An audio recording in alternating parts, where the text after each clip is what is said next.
Today we are going to discuss about the questions on rolling as well as we discuss about the forging and after that we comes to on the forging on extrusion.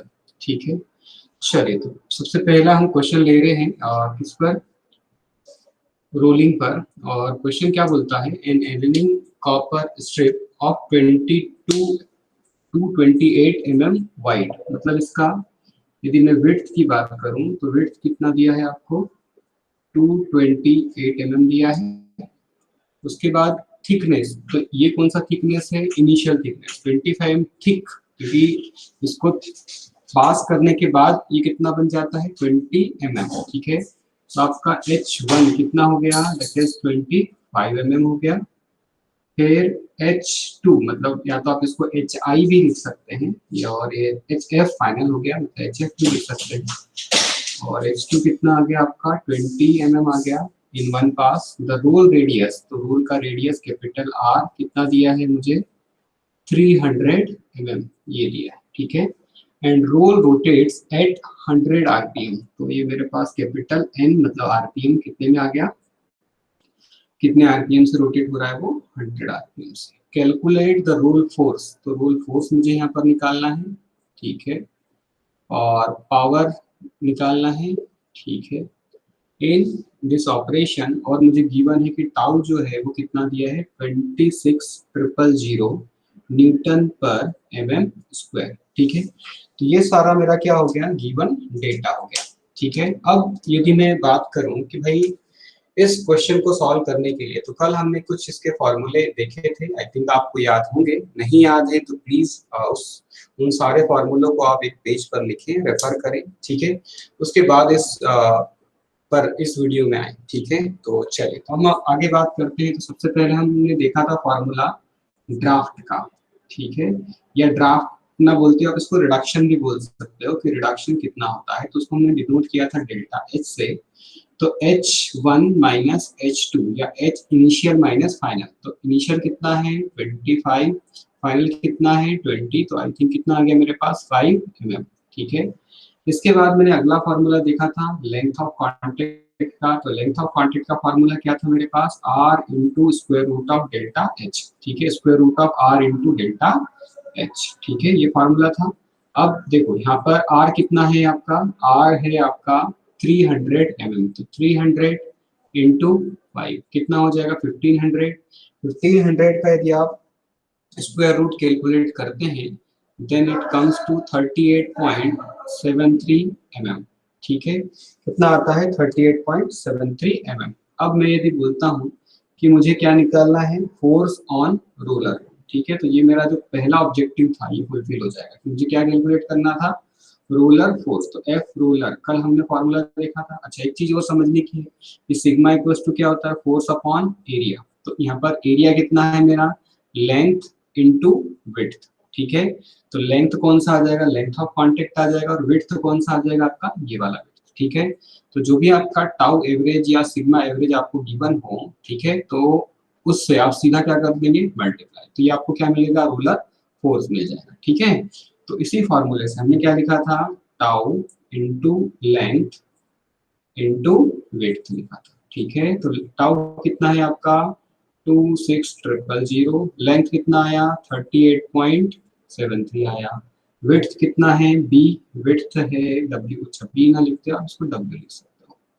ठीक है, जो भी आपको लगे। ठीक है, तो ये डब्ल्यू कितना है 228 mm। ठीक है, जब आप इसको कैलकुलेट करते हैं तो आपको मिलता है that is 229.59 मेगा न्यूटन। ठीक है, इस यूनिट का ध्यान रखिएगा क्योंकि कई बार यूनिट में गड़बड़ हो जाती है। ठीक है, तो बी अवेयर अबाउट दैट कि भाई यहाँ से आपको जब भी रूलर फोर्स निकालना हो या तो आप उसमें जो यूनिट है उस यूनिट का ध्यान रखिए। क्योंकि देखो यहाँ पर ये भी किसमें है mm में, ये भी किसमें है mm में, ये भी किसमें है mm में। ठीक है, तो कोई इशू नहीं है। ठीक है, तो यहाँ पर जो भी आएगा वो किसमें लिखा मैंने, मेगा न्यूटन में। Are you getting this?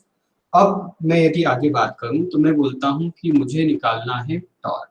ठीक है, टॉर्क क्यों निकालना पड़ेगा, टॉर्क इसलिए निकालना पड़ेगा क्योंकि मुझे चाहिए क्या, पावर। तो पावर के लिए मैं क्या लिखता हूँ 2 पाई NT अपॉन 60। ठीक है। तो मुझे उस केस में पहले क्या चाहिए, टॉर्क चाहिए। तो टॉर्क निकालने का हमने कल फॉर्मूला देखा था, क्या बोला था कि फोर्स, कौन सा फोर्स, ये वाला रोलर का फोर्स इनटू जो भी उसका लेंथ है, लेंथ मतलब लेंथ ऑफ कांटेक्ट बाय 2। ठीक है। अच्छा, एक चीज और नोट करने की है यहाँ पर कि भाई ये केवल मैं बात कर रहा हूँ कोल्ड रोलिंग की, जो L/2 होता है। यदि मैं इसी में हॉट रोलिंग बात करता हूँ तो वो L/3 होता है। ठीक है। अच्छा, ये L/2 ना बोल के आप इसको आर्म लेंथ भी कुछ कुछ बुक्स में बोलता है, वो ए से डिनोट करता है। और जो ए है वो L/2 होता है कोल्ड रोलिंग के लिए, और L/3 होता है हॉट रोलिंग के लिए। ठीक है। वैसे हॉट रोलिंग बहुत कम, रेयरेस्ट ऑफ रेयर केस में पूछा जाएगा। तो बस ये याद रखिए कि ये आर्म लेंथ है, तो इस आर्म लेंथ को मैं L/2 बोलता हूँ। ठीक है। अब देखो फोर्स कितना आया, रोलर फोर्स आया मेरा 229.59 मेगा न्यूटन। ठीक है। तो मेगा न्यूटन को आप चाहें तो 10⁶ करके सॉल्व कर सकते हैं। ठीक है। या फिर आप इसको इंटू 10⁶ लिख सकते हैं, तो न्यूटन में आ जाएगा। एल लेंथ कितना है मेरा, 38.73 mm। ठीक है। ये रहा मेरा लेंथ। ठीक है। अब ये जो आया है वो किस में आया है, ये न्यूटन हो गया और ये आपका mm हो गया। तो न्यूटन mm में ना लिख के मैं इसको यदि न्यूटन मीटर में लिखता हूँ तो मैं क्या करूंगा, इसको 1000 से डिवाइड कर दूंगा। तो then I get this torque is 444 या 4 टाइम 4.84। ठीक है। इस केस में मैं बात करूंगा न्यूटन मीटर की, क्योंकि जब भी आप टॉर्क या पावर कैलकुलेट करते हैं तो उस केस में आप उसको किसमें रखते हैं, मीटर में रखते हैं। ठीक है। तो इसलिए मैंने टॉर्क को किसमें लिखा, न्यूटन मीटर में। अब मैं बात करता हूं कि मुझे क्या कैलकुलेट करना है, पावर। तो पावर क्या होता है आपका, पावर होता है दैट इज 2π/nt/60। तो यहाँ पर इस t की वैल्यू उठा के मैं यहाँ पर पुट कर दूंगा। तो फाइनली आपके पास जो है पावर आ जाएगा। ठीक है। तो क्या आ जाएगा आपके पास, 2π/n। n कितना था, n था मेरे पास कितने आरपीएम से, 100 आरपीएम से घूम रहा था। टॉर्क ये आया 4×4.84/60। ठीक है। तो यहाँ से आपका क्या निकल जाएगा, पावर निकल जाएगा। ठीक है। आई थिंक जब आप इसको कैलकुलेट करेंगे, आप इसको कैलकुलेट करके देखिएगा, तो दैट इज 46.56 किलो वॉट। ठीक है। ये कुछ आता है इस केस में। तो हमने यहाँ पर लगभग सारे ही फॉर्मूले जो है वो यूज कर लिए हैं। ठीक है। अच्छा, एक क्वेश्चन यहाँ से बाइट एंगल का बार बार बनता है। ठीक है। तो बाइट एंगल के केस में आप निकाल सकते हैं कि लेट से कि यहाँ पर आपको यदि वो क्वेश्चन में पूछता कि आप क्या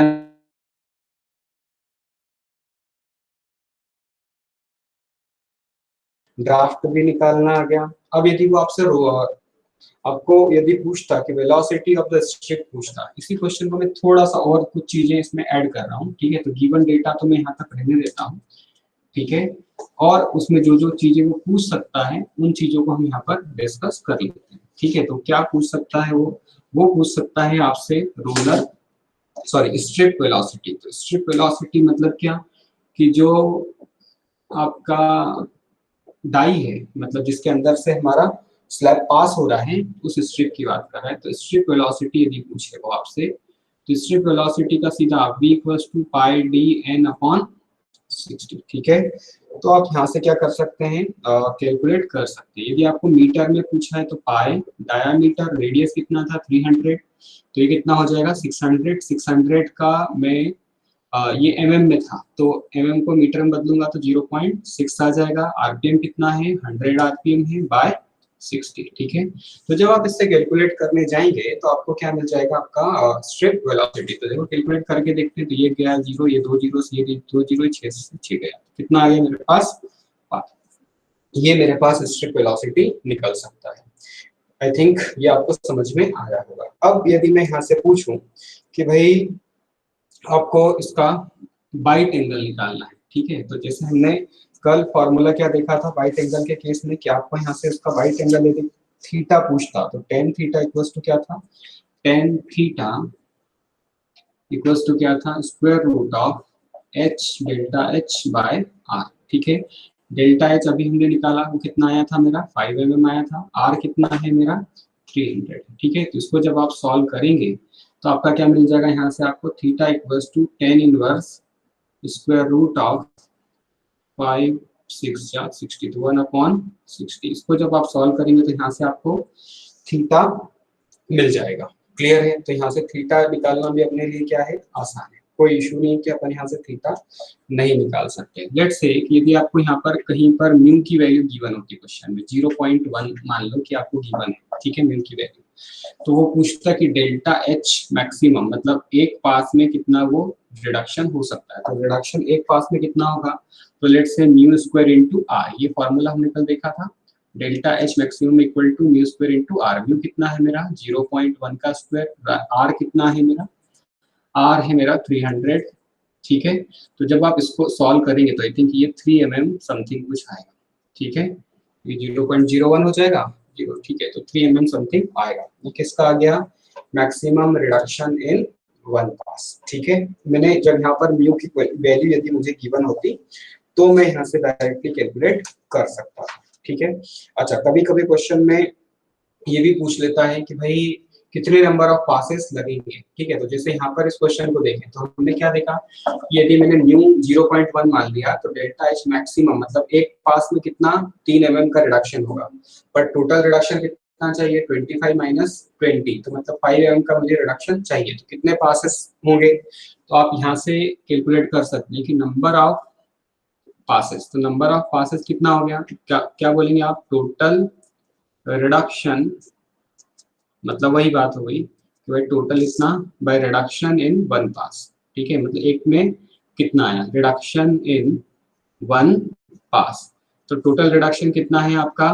5 mm, एक पास में रिडक्शन कितना हुआ 3। ठीक है, तो 5/3 मतलब 1 पॉइंट समथिंग कुछ आएगा, मतलब कितने नंबर ऑफ पासेस लगेंगे इसको, 2 बार, मतलब अपने को 2 बार तो उसको स्ट्रिप को उससे पास करना ही पड़ेगा। ठीक है, तो आई थिंक ये चीजें आपको छोटी छोटी पूछी जाती हैं और इससे ही ऑलमोस्ट आपके सारे जो रूलिंग के क्वेश्चन हैं, जितने भी मैंने अभी कंसेप्ट आपको बताए, यहाँ से आपके सारे ही क्वेश्चंस लगभग सॉल्व हो जाएंगे। ठीक है, चलिए, तो आई थिंक ये आपको पूरा आपको यहाँ पे रूलिंग का क्लियरिटी इस क्वेश्चन से, एक अकेले क्वेश्चन से आपको पूरा क्लियरिटी आ गया होगा। कुछ कुछ कुछ चीजें मैंने एक्स्ट्रा ऐड करी ताकि वो आपको बाइट एंगल निकालना हो तब भी आप निकाल सकते हैं। ठीक है, और यदि आपको ये क्वेश्चन एक बार पूछा हुआ है 2 मार्क्स में, तो यहाँ से 2 क्वेश्चन बनते हैं अपने, नंबर ऑफ रिडक्शन का क्वेश्चन बनता था, फोर्स का क्वेश्चन बना था। ठीक है, तो नंबर ऑफ पासेस यदि निकालना हो तो टोटल कितना, एक टोटल जितना रिडक्शन हुआ और एक पास में कितना रिडक्शन होता है, एक पास का रिडक्शन कैसे निकालते हैं अपन, डेल्टा एच मैक्सिमम से। क्लियर है, चलिए, तो आई थिंक ये आपको पूरा समझ में आया होगा। अब मैं बात करता हूँ इसी में एक नेक्स्ट टॉपिक की जिसको हम बोलते हैं फोर्जिंग। ठीक है, अब यदि मैं फोर्जिंग की बात करूं तो फोर्जिंग में आप समझिए, तो फोर्जिंग को मैं इन ब्रीफ दूंगा। ठीक है, क्योंकि यहाँ से क्वेश्चन बहुत रेयरेस्ट बनते हैं। ठीक है, लेकिन जो भी क्वेश्चन बनेंगे, मतलब जितना भी मैं अभी 2 5 मिनट 10 मिनट में समझाऊंगा वहीं से आपका क्वेश्चन बनने वाला है। ठीक है ना, या तो इसमें स्ट्रेन का क्वेश्चन बनता है तो वही अपना फॉर्मूला तो वही रहेगा कि epsilon natural log of H I by H F. ठीक है, मतलब initial height bye final height. ठीक है, या फिर इसको इन टर्म्स ऑफ एरिया यदि बोलते हैं तो इसका उल्टा हो जाता है, तो वो इन टर्म्स ऑफ एरिया क्या हो जाता है, natural law of A F by A I हो जाता है। ठीक है, तो ये चीजें नोट करने की है कि भाई आपको स्ट्रेन या ट्रू स्ट्रेन का फॉर्मूला तो मालूम ही है और कैसे निकालते हैं वो भी आपको पता है। ठीक है, तो आई थिंक यहाँ से आपको ये समझ में आ जाएगा कि भाई हम फोर्जिंग का यूज क्यों करते हैं, फोर्जिंग का से क्वेश्चन कैसे बनने वाले हैं, वो सारी चीजें। ठीक है, चलिए, तो एक फोर्जिंग की पहले थ्योरी देख रहे हैं, उसके बाद एक न्यूमेरिकल देखेंगे जिससे कि आपके सारे कंसेप्ट क्लियर हो जाएंगे। ठीक है, तो फोर्जिंग का मतलब क्या है, तो जैसे आप ये समझ लो कि डाई समझते हैं आप लोग, डाई का मतलब कि जिस भी शेप में आपको उसको ढालना है, जिस भी शेप का आपको उसको बनाना है। ठीक है, अब उस डाई में रख के आपने उसको क्या कर दिया, दबा दिया। दबा दिया से मतलब है कि एक डाई ऊपर है, ये हमारे इधर है, इसको प्रेस कर दिया। ठीक है, तो जैसे लेट्स से कि भाई आपको इस तरह का कोई एक शेप बनाना है जिसमें ये हॉलो शेप का बनाना है। ठीक है, तो आपने क्या किया कि इसको नीचे से लिया और एक डाई जो है ऊपर की तरफ से इसमें अंदर पुश कर दिया, तो जिसकी वजह से इसमें जो अंदर मटेरियल था वो क्या हो गया, दब गया, स्क्वीज हो गया और ये बाहर की तरफ उभर गया। क्लियर है। तो इसी को हम अल्टीमेटली क्या बोल रहे हैं, फोर्जिंग। पर फोर्जिंग में यहाँ पर बात कर रहा हूँ तो मैं बात कर रहा हूँ इन टर्म्स ऑफ आप फोर्जिंग, ये जो बताया मैंने वो एक्चुअल में फोर्जिंग ना होके आप उसको कास्टिंग या ड्राइंग बोल सकते हैं, ठीक है। लेकिन फोर्जिंग भी कुछ उसी तरह का होता है, लेकिन हम यहाँ पर मेटल्स की बात करेंगे। आप मेटल्स को क्या कर रहे हैं, नया शेप देने की कोशिश करते हैं, ठीक है। तो forging is the process in which work piece is shaped by a compressive force applied through various dies and tools, ठीक है। तो फोर्जिंग का सीधा सा मतलब क्या है कि फोर्जिंग एक ऐसा प्रोसेस है इन विच वर्क पीस, जो भी आप जिसको भी आप कन्वर्ट करना चाहते हैं उसकी बात करें अपन। Forging is a process in which the process, आप लिखिए इसको, process in which workpiece is shaped, ठीक है। वर्कपीस को हम क्या कर रहे हैं, शेप दे रहे हैं बाय कैसे, कैसा फोर्स लगा के, compressive force, by compressive force applied through various dies and tools, ठीक है। तो फोर्जिंग क्या है, ऐसा प्रोसेस है जिसमें हम वर्कपीस को क्या करते हैं, शेप देते हैं। किससे, कैसा कैसा फोर्स अप्लाई करके, कंप्रेसिव फोर्स अप्लाई करके, by through various dies and tools, ठीक है। अच्छा, इसमें कुछ स्टेप्स होती हैं, आई थिंक मैं उसको सारी स्टेप्स को यहाँ पर क्लियर नहीं कर रहा हूँ, बस मैं उसको कैसे रिमेम्बर करना है वो आपको जरूर याद रखना चाहिए, क्योंकि यहाँ से एक बार क्वेश्चन पूछा जा चुका है, उसका सिक्वेंसिंग आपको एटलीस्ट मालूम होना चाहिए, ठीक है। चलिए, तो सबसे पहले हम बात करें कि भाई इसकी स्टेप्स क्या है फोर्जिंग की। तो स्टेप्स इन फोर्जिंग, तो फोर्जिंग की स्टेप्स में हम यदि बात करें तो सबसे पहले होता है फुलेरिंग, ठीक है। अब फुलेरिंग का मतलब आप ऐसा समझ सकते हो कि आप इसको क्या करते हो, एकदम बिल्कुल रॉ था उसको आपने साफ किया, ठीक है। फिर उसका आपने एजेस कट की, fullering, edging, then bending, then blocking. Blocking के बाद मैं बस लिखता हूँ, ब्लॉकिंग के बाद आ जाएगा आपका फिनिशिंग,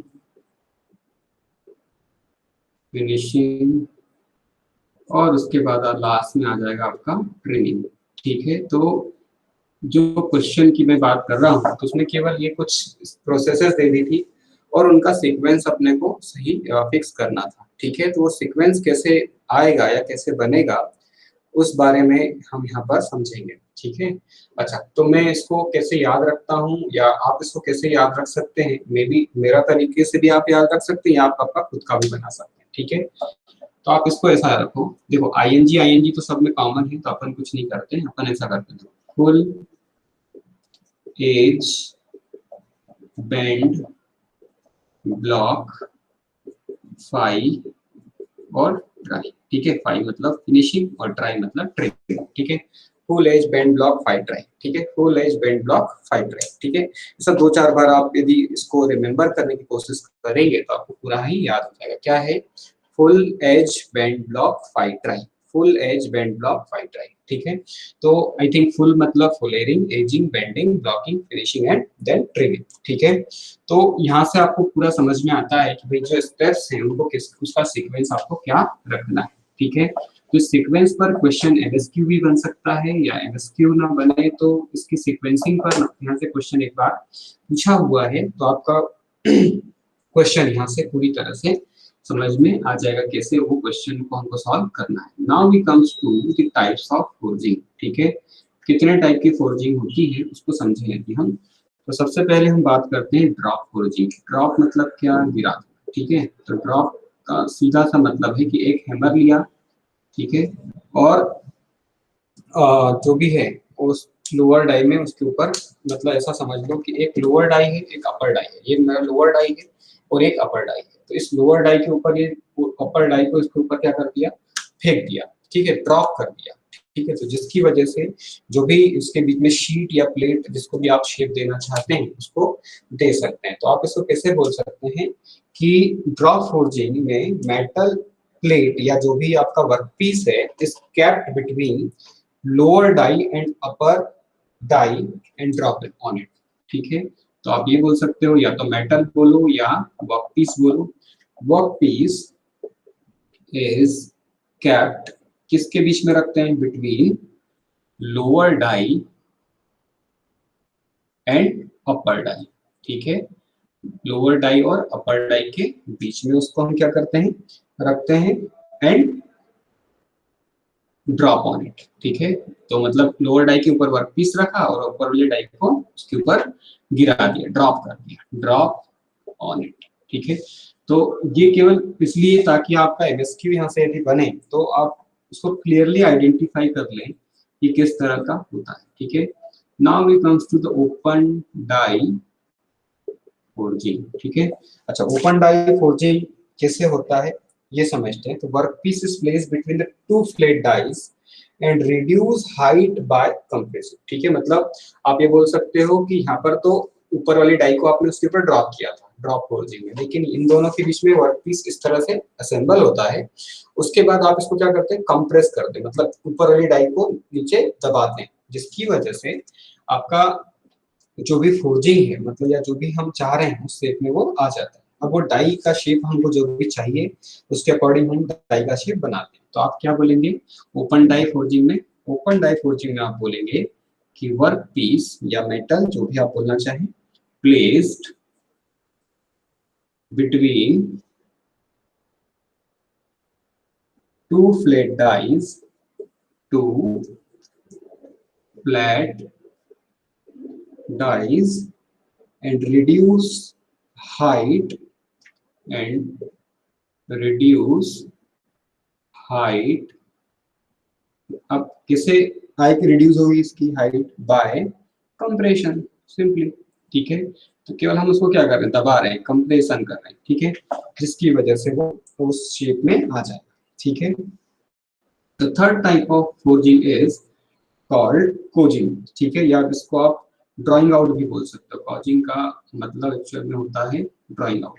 ठीक है, तो कोजिंग का मतलब क्या, तो open die forging operation in which thickness of a bar is reduce. ठीक है, ओपन डाई में यही कर रहे हैं, लेकिन by successive forging steps at a specific interval. मतलब आप इसको एकदम से ना दबा के क्या कर रहे हो, धीरे धीरे धीरे धीरे धीरे धीरे पुश कर रहे हो। ठीक है, तो जब आप उसको धीरे धीरे धीरे पुश कर रहे हो तो आप उसको क्या बोलेंगे, कोजिंग बोलेंगे। ठीक है, तो open die forging, open die forging ही है, लेकिन चेंज क्या है, बस केवल टाइम इंटरवल का चेंज। ठीक है, दैट्स इट, और कुछ भी नहीं। तो आप ये बोल सकते हैं कि open die forging operation in which thickness of a bar is reduced by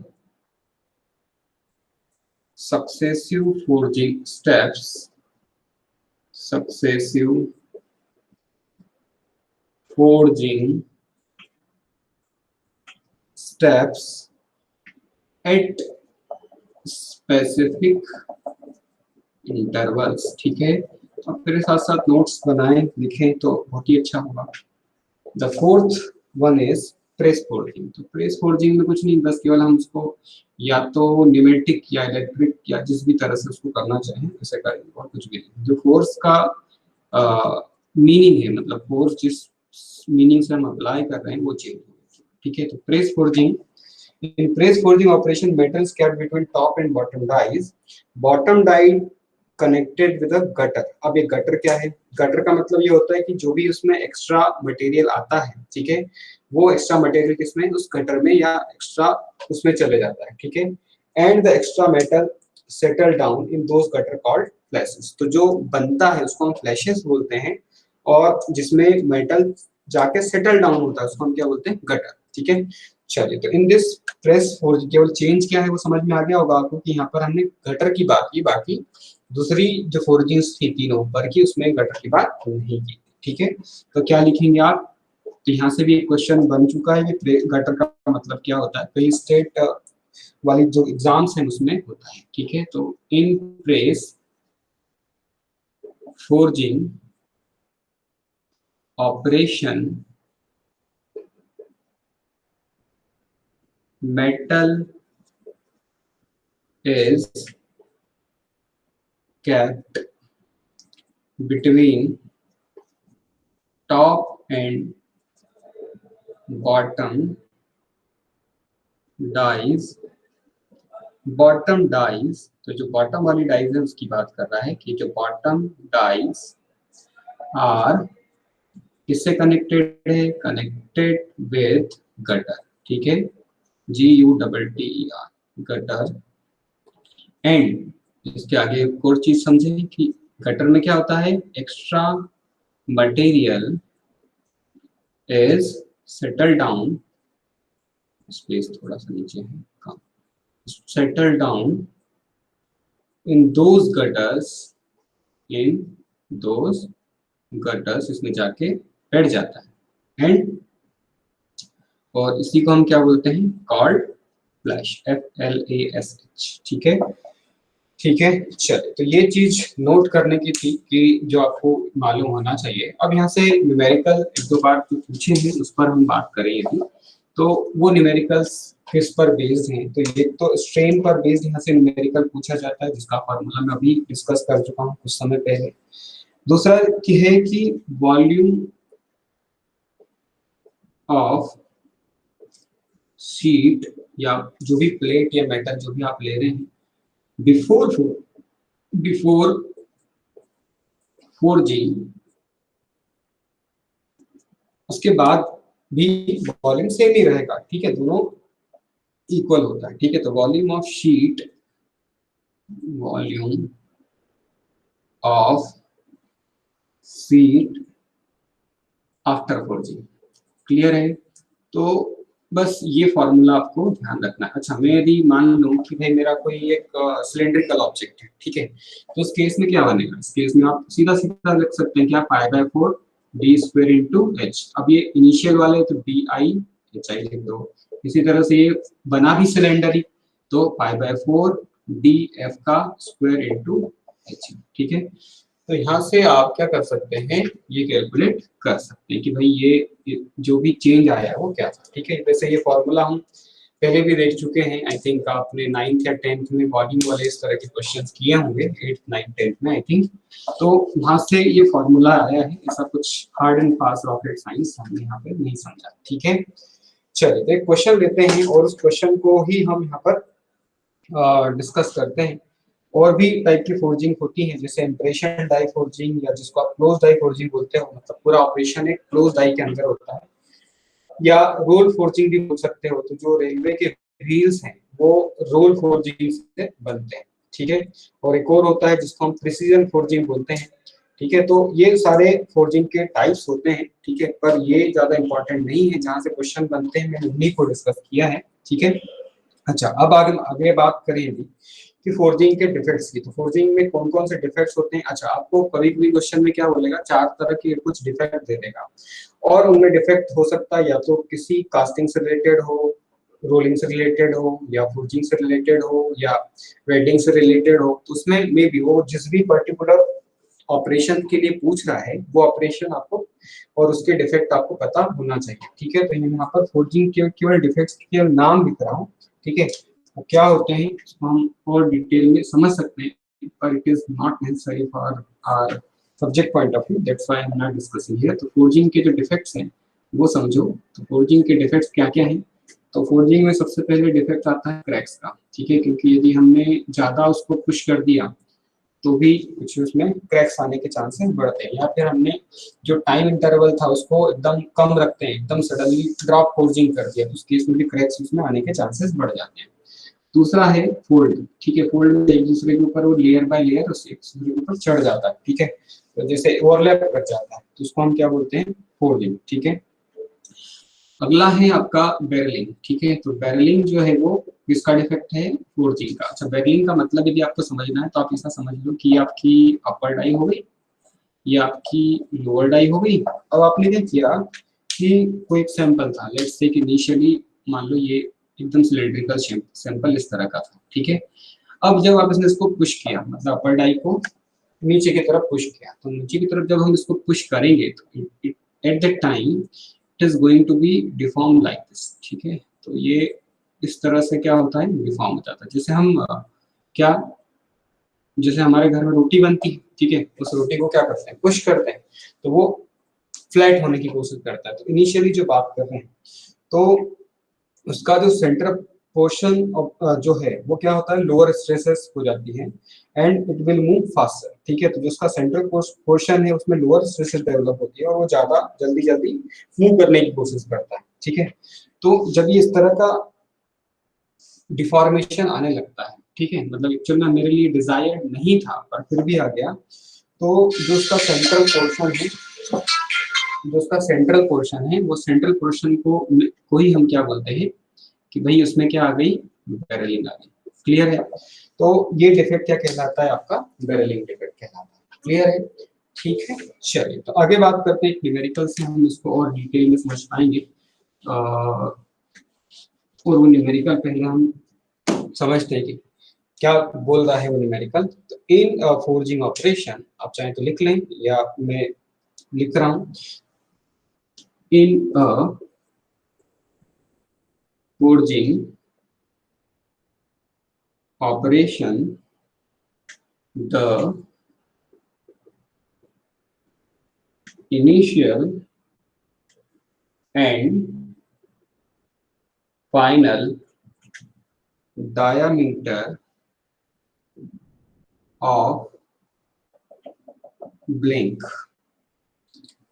is, तो डायामीटर केवल दे दिया इसने 200 mm, इनिशियल था, फिर उसको दबाया तो कितना हो गया, एंड 400 mm, तो 400 mm हो गया। इनिशियल 200 था, बन गया कितना, 400। ठीक है, और हाइट जो है इनिशियल, ठीक है, तो हाइट जो है इनिशियल इज 60 mm। ठीक है, तो हमको क्या पूछ रहा है क्वेश्चन में कि फाइनल ट्रू स्ट्रेन कितना होगा, तो टू फाइंड या to what is final strain, या फाइनल ट्रू स्ट्रेन बोलना चाहिए, स्ट्रेन ना बोल के ट्रू स्ट्रेन। ठीक है, ये अपने को कैलकुलेट करना है। ये क्वेश्चन आया हुआ है गेट में। ठीक है, तो कुछ नहीं, बड़ा सिंपल सा सवाल है, क्या है इसमें, कुछ भी तो नहीं है। देखो क्या करना है इस क्वेश्चन में कि भाई volume, volume before forging, before forging इसके इक्वल होगा वॉल्यूम आफ्टर फोर्जिंग। ठीक है, तो बस केवल दोनों के जो वॉल्यूम है उन दोनों को इक्वल करना है, दैट्स इट। ठीक है, कोई बहुत बड़ा रॉकेट साइंस नहीं है यहाँ पर। तो pi by 4 D square into H, तो हम पाई बाय 4 तो हटा ही दें, हम सीधा बोलते हैं कि d1 का square into h1 equal to d1 बोलो, या d1 में 1 इनिशियल के लिए ले रहा हूँ, 2 फाइनल के लिए, तो d2 का स्क्वायर इंटू h2। ठीक है, चलिए तो D1 की मैं बात करूं तो D1 कितना है मेरा 200, तो 200 का स्क्वायर, H1 कितना है दैट इज 60 mm, D2 कितना है 400 का स्क्वायर इंटू H2 मुझे निकालना है, क्योंकि इसी से मेरा ट्रू स्ट्रेन का फॉर्मूला भी देखा था अपन ने, epsilon equals to natural log of H1 मतलब initial bye final, H1 bye H2। ठीक है, तो इसी से हमने समझा था इसको। चलिए तो देखते हैं यहाँ पर क्या होता है। तो 200 का स्क्वायर मतलब 200 into 200 into 60 divided by 400 into 400 equals to H2। ठीक है, तो ये दो जीरो, ये दो जीरो, ये दो जीरो, 2 टू जा 4, 2 टू जा 4।